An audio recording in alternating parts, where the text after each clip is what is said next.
Jimmy Haslam didn't wait for the coaching staff to make the call. According to a well-placed leak, the Browns owner stepped directly into the quarterback decision, pressuring Kevin Stefanski to bench Dillon Gabriel and start Shedeur Sanders, despite Gabriel being clear to play and performing well. The move wasn't rooted in strategy or performance metrics. It was driven by plummeting ticket sales, media buzz calculations, and a belief that Sanders' name would reignite the fan. If you're into the real story and all the messy twists they don't show on highlight reels, go ahead and subscribe. And if you're sticking around to see how this Browns QB chaos plays out, you should definitely be subscribed. When owner leans as hard into personnel decisions, it's not about football anymore. It's about profit margins and headlines. What followed was a cascade of tension within the locker room, with players questioning whether the best man was truly on the field or if marketability had replaced merit. Yet through the controversy, Shedeur Sanders didn't flinch. He showed up, delivered a confident debut, and added credibility to a move that otherwise screamed of boardroom interference. This is less a story about nepotism and more a test of whether raw talent can overcome suspicion and scrutiny in a league that's as much about business as it is about wins. It's official. Another NFL controversy that's less about football and more about dollar signs. And this one, it's got everything. An owner playing shadow GM, a coach stuck in the middle, two quarterbacks caught in the crossfire, and the kind of behind-the-scenes tension that makes you wonder who's actually calling the shots on game day. Welcome to Cleveland. So here's the play. Dillon Gabriel was set cleared and ready to go.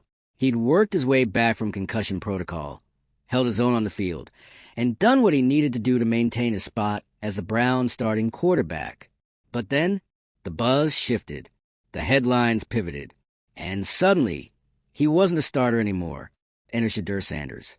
Now, before we even get into what went down, let's pause. Shedeur is no slouch. The kid has poise, a strong arm, and that football DNA. You know the one. He's earned praise for his mental toughness and professional demeanor, even under insane pressure. This isn't about whether he can be a star. It's about why he was given the keys so quickly and who handed them to him. Because this wasn't Stefanski's clean coaching decision. Nope. According to reports, the call came from much higher up the food chain. Owner Jimmy Haslam himself. Yes, the owner. Haslam allegedly pressured head coach Kevin Stefanski into benching Gabriel. Not because of poor performance, not because of lingering injury concerns, but because the hype around Shedeur Sanders was simply too profitable to pass up. Let that sink in.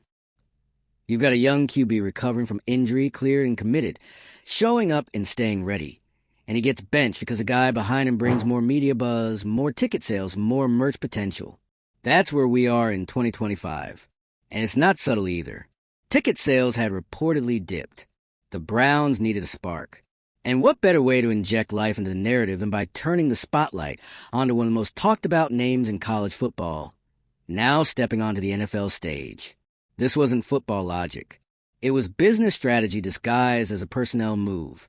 Haslam, never one to keep his hands clean when it comes to team direction, saw Sanders as a golden ticket. Media attention? Check. Social media engagement? Through the roof. National headlines? Done. With Shedeur in the driver's seat, the Browns weren't just competing on the field. They were competing for attention. And in today's NFL, that's currency. So Stefanski, under pressure, makes the announcement. Shedeur Sanders is a starter. Just like that. The move immediately splits the fan base, sends sports media into overdrive, and leaves Gabriel hanging in limbo. The same Gabriel who had done everything right, stayed professional, and fought his way back onto the field. Let's be clear. Dillon Gabriel didn't lose his job because he wasn't good enough. He lost it because someone in a suit decided it was better for business. Now, to Shedeur's credit, he didn't just ride the hype train, he drove it. In his first start, he delivered. Clean throws, confident play, a real command of the offense. You could see the preparation, the mental discipline, the quiet, unshakable belief that he was ready. So, of course, the conversation starts shifting again. Maybe this isn't just about hype. Maybe this is the start of something. Maybe, just maybe, Haslam's move, however calculated, might pay off on the field too. But that doesn't change the reality. The move was driven by marketing, not merit. And while Shedeur might thrive in the spotlight, there's still fallout. The locker room tension? Real. You got players watching a teammate get benched for reasons that have nothing to do with performance.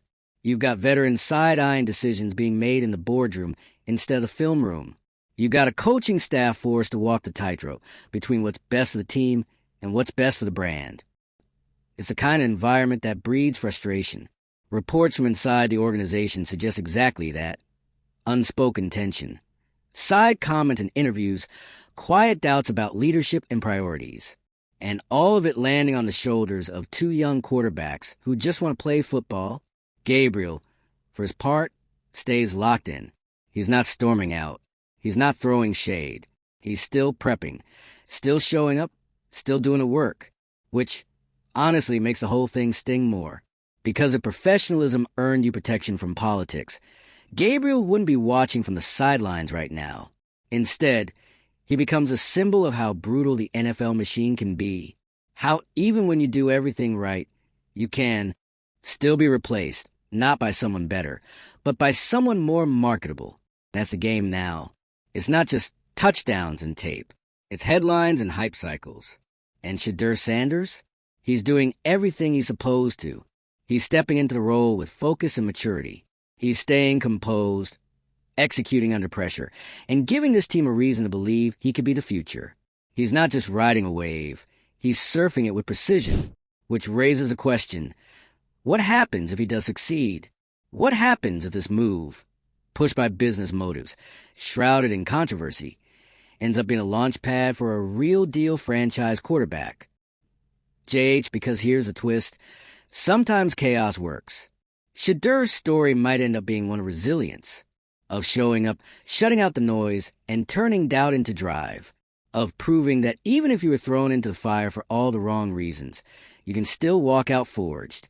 But let's not forget what started this. It wasn't a coach saying, "This guy gives us the best chance to win." It was an owner saying, "This guy gives us the best chance to sell." That's what makes this moment so complicated. Because even if Shedeur goes on to crush it, the process still matters. And the precedent? It's dangerous. When owners start overriding coaching decisions for media value, where does it end? How do you protect player development in a system that values hype over health? And how long can a locker room hold together when everyone knows who really holds a remote? This isn't just a Brown story. It's an NFL story. It's the modern league in a nutshell.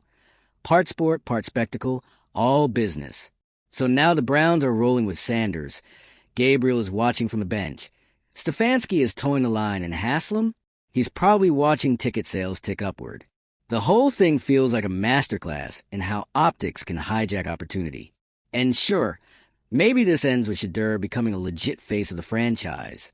Maybe he silences every critic and leads Cleveland somewhere they haven't been in decades. That'd be the clean, inspiring ending. But even if that happens, the road to get there, still messy. Because this wasn't just a quarterback change. It was a reminder that in the NFL, football decisions aren't always about football. So what do you think? Did Haslam make the right call? Or did he throw the team chemistry under the bus to chase a headline? Can Sanders rise above the noise and actually own this moment? Or is this another hype-fueled experiment that ends in regret? Let us know what you think in the comments. Should Shedeur be starting, or did Gabriel get done dirty? If you're into untangling the wildest football drama, don't forget to like, share, and subscribe for more stories that pull back the curtain on the chaos. New episodes drop weekly, and trust, there's always more madness on the way. Let's keep going, because the situation, it's just heating up. You got fans split down the middle. Half are riding the Sanders wave, eyes wide at the potential, jerseys already ordered. The other half? They're side-eyeing the whole setup, wondering when the team stopped being about grit and started being about branding. Because here's the real talk. NFL teams are businesses. That's not new. But when the business starts steamrolling the football, that's when things start breaking down. And this move, it crossed that line. Gabriel was cleared. He wasn't injured. He wasn't playing like a disaster. He was doing his job, plain and simple. And still, he got yanked. Why? Because he wasn't trending. He wasn't the story. And that right there, that is what's got people talking. You don't bench a capable quarterback for clout. At least you shouldn't. But Haslam did. And that tells every player on the roster something loud and clear. You're not just competing against the guy next to you. You're competing against the headlines. And that's not sustainable. How do you build trust in a locker room where playing time can be bought with buzz? How do you convince young players to grind, to stay the course, when they can see the playbook being rewritten in real time by someone upstairs? Let's be real. Kevin Stefanski's in a brutal spot. This is his team. Technically, he's the head coach. But when the owner steps in and makes the call, that undermines everything. It puts a crack in the foundation. Stefanski has to stand behind the decision in front of cameras. Pretend it was all part of the plan, while everyone knows where the pressure came from. And you think the players don't see that? They see it. They talk about it. Maybe not in interviews, maybe not on the record, but in the hallways, in the locker room, in the huddle. That kind of move doesn't just disappear. And let's not forget, Shedeur Sanders is a rookie. Yes, he's composed. Yes, he's talented. But this kind of spotlight, it's a different beast. It's one thing to walk into an NFL huddle. It's another thing to walk into one carrying the weight of a front office power play on your back. Because every snap he takes now, it's not just about football. It's about proving he belongs, not just in the league, but in this moment. A moment built on business decisions and off-field politics. And that's an impossible standard. Every bad throw will be overanalyzed. Every loss will bring up Gabriel's name. Every crack in the offense will turn into a debate about Haslam's interference. That's not fair to Sanders, but it's the reality now. He didn't ask for the drama, but now he is the drama. And credit where it's due. He's handling it like a pro. But this story isn't just about his maturity. It's about the dangerous precedent being set.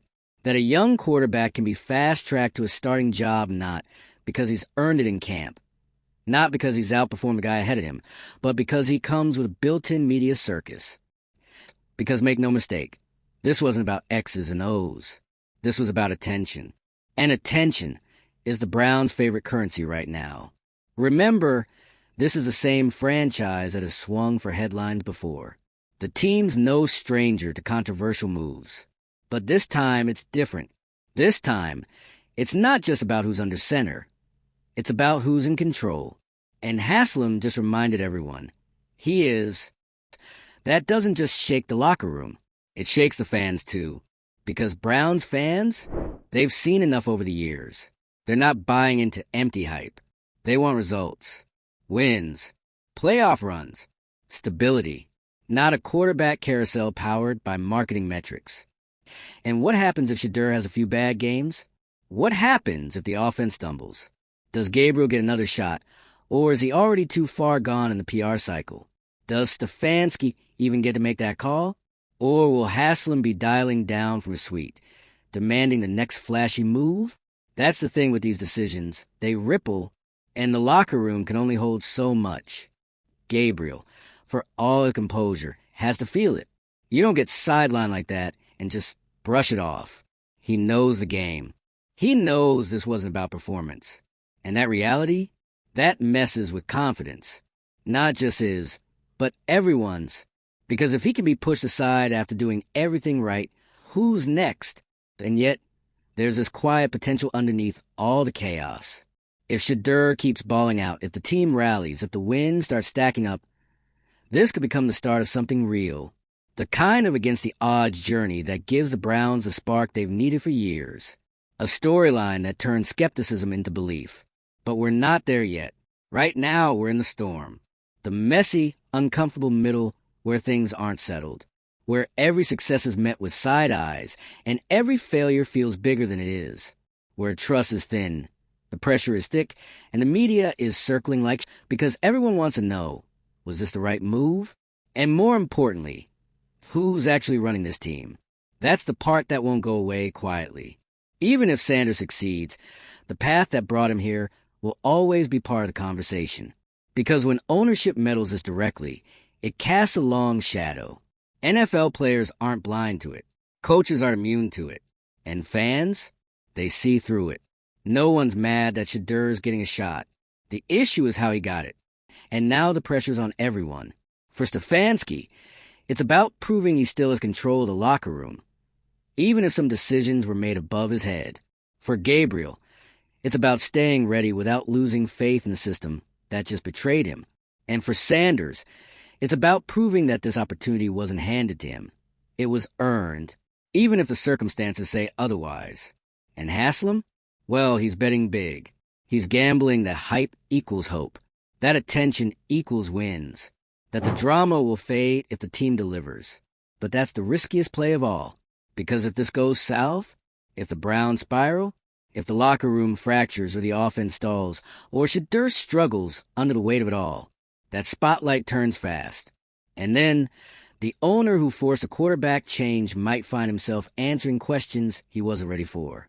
About overreach, about priorities, about what really matters in the NFL. Because if this was a business move, and let's be honest, it better pay off, not just in ticket sales, not just in jersey numbers, but in wins. Because at the end of the day, that's the only thing fans care about. And no amount of hype, no flashy rookie name, no media frenzy can replace that. So here we are, Dylan Gabriel benched not for performance, but for promotion.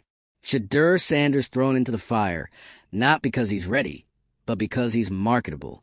A coach forced to smile through gritted teeth, and a team trying to find its identity in a storm of noise.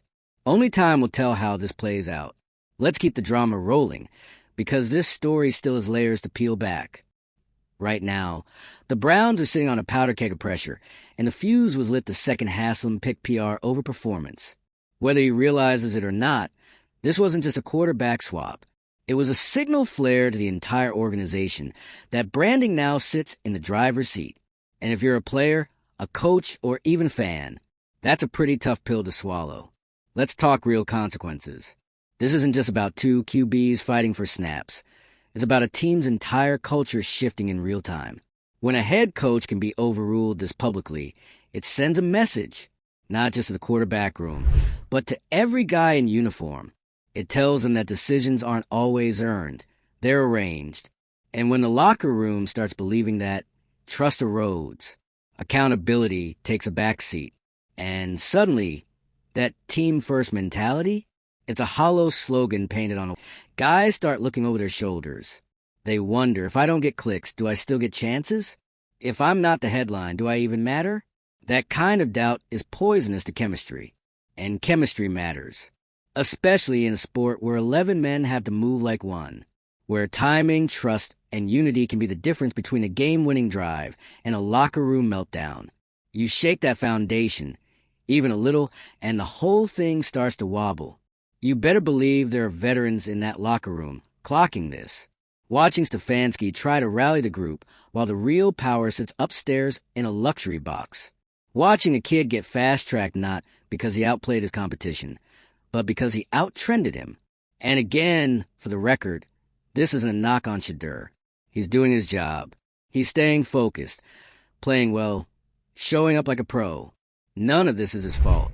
But he's the face of the decision, whether he likes it or not. And that comes with pressure most rookies never have to carry. Every play is a referendum. Every win, a validation. Every mistake, a headline. That's a brutal lens to operate under. And yet, he's handling it. He's showing flashes of the franchise potential people always talk about. But he's also navigating a mess he didn't create. And that kind of mental load, it takes a toll. And don't forget Gabriel. The guy was cleared, ready, poised to start. And then he gets benched, not for performance, but for potential profit. That's the kind of move that can shake a young QB's confidence to the core. Gabriel's still showing up, still putting in the work, still taking notes and staying game ready. That says everything about his character. But let's be honest, he knows what this is. He didn't lose a job. He lost a headline war. And in a league where opportunity is everything, being passed over for buzz, that stings. What happens to a player's development when they're treated like a placeholder for someone more marketable? What happens when your future gets sidelined by forces you can't compete with? That's what Gabriel's facing now. And it's not just about him. Because every young player on that roster is watching, wondering if the same thing could happen to them, if hard work and performance are still enough, or branding has officially taken over the depth now. Let's not act like this is new. The NFL has always been a business. But this moment, this specific incident, put it under a spotlight in a way that's hard to ignore. It wasn't subtle. It wasn't quiet. It was loud, disruptive, and blatantly commercial. Haslam wanted buzz. He got it, but buzz doesn't win games. It doesn't fix locker room dynamics. It doesn't build trust between players and staff. And if Sanders stumbles, if the Browns start losing games, that spotlight turns into a flamethrower. Then what? Do they go back to Gabriel and pretend nothing happened? Does Stefanski even get that chance? Or will the next move come from Haslam's office again? This kind of top-down interference rarely ends well. It puts everyone on edge. It turns coaching into damage control and players into PR pawns. And even if it works in the short term, even if Sanders plays lights out, the foundation is still cracked. Winning covers a lot of sins. But when the winning stops, every decision gets dissected, every move questioned, every press conference becomes a defense. And the Browns? They've seen that cycle before. The worst part is, it didn't have to be this way. Sanders could have earned the role naturally. Gabriel could have been given a real chance to prove himself again post-injury. Stefanski could have made a clean call based on performance, not pressure. But that's not what happened. Instead, Haslam hit fast forward, chasing media relevance at the cost of internal stability. And now we wait. Wait to see if Shedeur can carry this weight without buckling. Wait to see if Gabriel gets another shot. Wait to see if Stefanski can lead a team when he's not even in full control. Or if the Browns have just lit a fuse that's going to blow up the very chemistry they're trying to build. So what do you think? Is this the start of something special or just another short-sighted decision dressed up in hype? Should teams lean into the business side of football this hard? Or is there a line that shouldn't be crossed? Drop your thoughts below. We want to hear it all. Like this video if you're just as shocked by the front office meddling. Share it with someone who needs to catch up on the drama. And don't forget to subscribe for more breakdowns of the wildest meltdowns, plot twists, and PR disasters in sports and pop culture. Because if this story proves anything, it's that in the NFL, the mess is never just on the field.